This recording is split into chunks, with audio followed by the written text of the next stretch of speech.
সর্বপ্রথম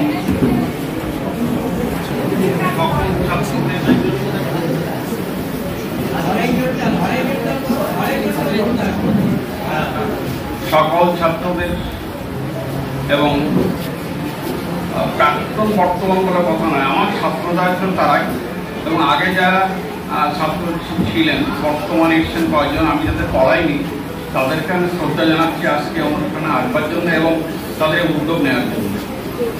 আর শ্রদ্ধা জানাই এখানে শিক্ষক, শিক্ষয়িত্রী, শিক্ষিকা যারা আছেন, যাদেরকে অনেককে চিনি, অনেককে জানি, অনেকের সঙ্গে আমি বিভিন্ন সময় আমি কথা বলতে দেখেছি, তাদেরকে আমি শ্রদ্ধা জানাই। আশা করি তারা আরও স্কুলটাকে অনেক উন্নত। কিন্তু আমি বেশি কথা বলবো না, কারণ সময় সংক্ষেপ বুঝতে পারছি। তো সেই জন্য আমি কিন্তু একটা কথা বলবো, ডক্টর আব্দুল কালাম যে ইসলামের যাকে বলে তিনি একটা কথা বলছেন, ছাত্রদের উদ্দেশ্যে কিন্তু সে কথা বলবো যে সকালে উঠেই তুমি একটা কথা মনে রাখবে, আই এম দি বেস্ট। এই কথাটা যেন মনে রাখবে।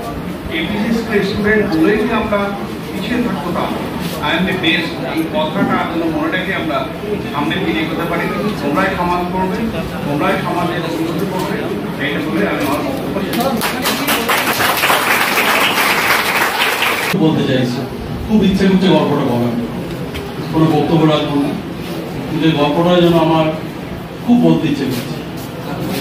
একটা কাক ছিল, কালো কাক, গায়ের রং ভীষণ কালো, খুব বাজে আওয়াজ।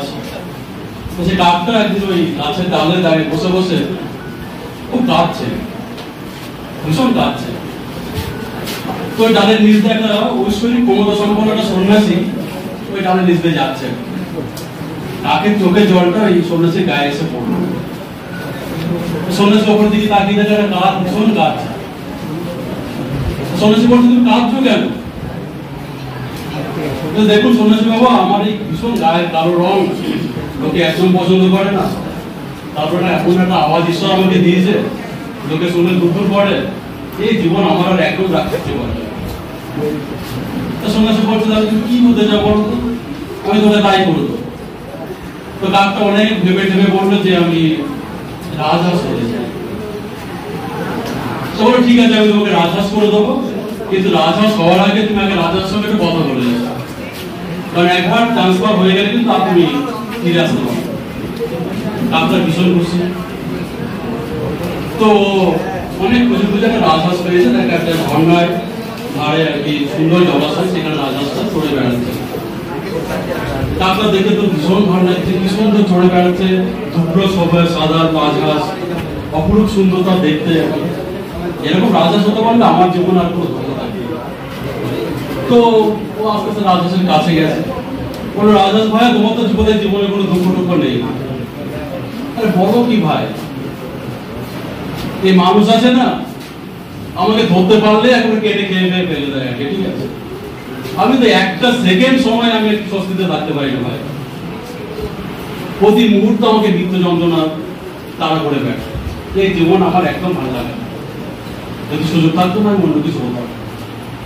তো তখন কাকটা রাজহাঁস খাওয়ার এই গল্প শোনালো, সন্ন্যাসীর কথা। তো তখন তাহলে ভাই আমাকে একটু সঙ্গে করে নিয়ে চল, আমি একটু যদি অন্য কিছু হওয়া যায় তো আমি একটু অন্য কিছু হবো। তো কাক আর রাজহাঁস মিলে আবার সেই সন্ন্যাসীর কাছে চলে এসছে।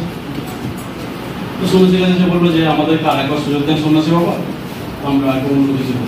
তো বলো ঠিক আছে, তোমরা দুজন মিলে আলোচনা করে ঠিক করো কি হবে। তো রাজহাঁস আর কাক দুজনে মিলে অনেকক্ষণ ধরে বৈঠক করে ঠিক করলো যে টিয়া পাখি হবে। কি অপরূপ সুন্দর দেখতে, গান গাইতে পারে, কথা বলতে পারে, লাল লাল ঠোঁট, টিয়া পাখি হতে পারলে বোধহয় আমাদের জীবনে আর কোনো দুঃখ থাকবে না। তো শুনেছে, বলো ঠিক আছে, তোমাদেরকে টিয়া পাখি করে দেবো। তো টিয়া পাখি হওয়ার আগে তোমরা আগে একটু টিয়া পাখির সঙ্গে কথা বলে এসো। তোমরা খুঁজতে খুঁজতে খুঁজতে দেখে না গাছে টিয়া পাখি বসে রয়েছে। টিয়া পাখিকে ডাকলো, তো বললো, ভাই টিয়া পাখি, তুমি তো অপরূপ সুন্দর, ঈশ্বর তোমাদের কি সুন্দর রূপ দিয়েছে, কি সুন্দর দেখতে তোমার তো বোধহয় জীবনে কোনো দুঃখ টুঃখ নেই। তো বলো কি ভাই, আমাদের যদি মানুষ একবার ধরতে পারে না, ওই যে জেলের মধ্যে বন্দি করে রাখে, সেখানে আমাকে পচিয়ে নেওয়া, যতক্ষণ নাম মরছি ততক্ষণ আমরা ছাড়ে না। ওই দুর্গন্ধময় জেল, নাম মরা পর্যন্ত সেখান থেকে আমাকে ছাড়ে না। সমাজ জীবনে এত কষ্ট ভাবিনি। তখন দাদা আমাকে সন্ন্যাসীর কথা বলবো। তোর ভাই দাদা আমাকে একটু সঙ্গে করে নিয়ে চল, আমি যদি অন্য কিছু হওয়া যায় তাহলে আমি অন্য কিছু হবো। তোর ঠিক আছে চল।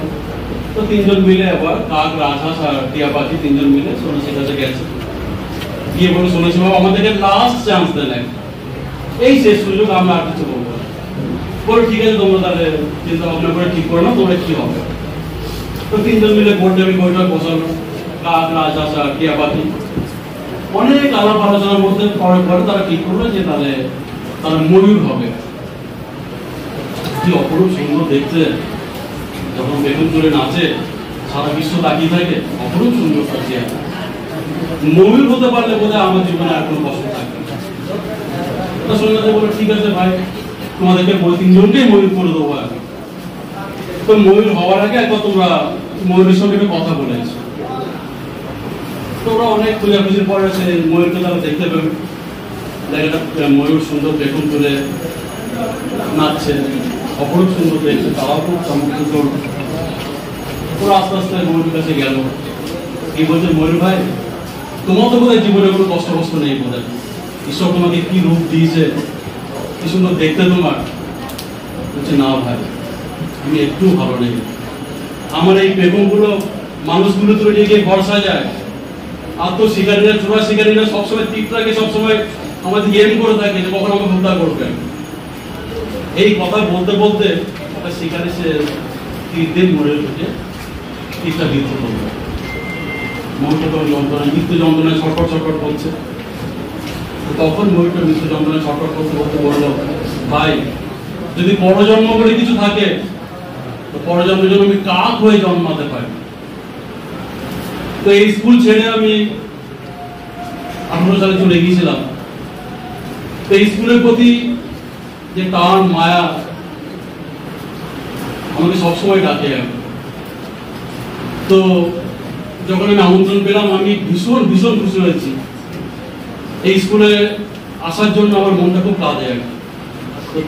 বর্তমান দিনে যারা ছাত্রছাত্রী আছো, ছাত্ররা আছো, বা বর্তমানে যারা শিক্ষক শিক্ষিকা রয়েছেন তাদের কাছে আমার অনুরোধ থাকবে, যদি কোনো এরকম সুযোগ থাকে আমাদের শুধু একবার বললেই হবে, আর চলে আসবো। এই বলে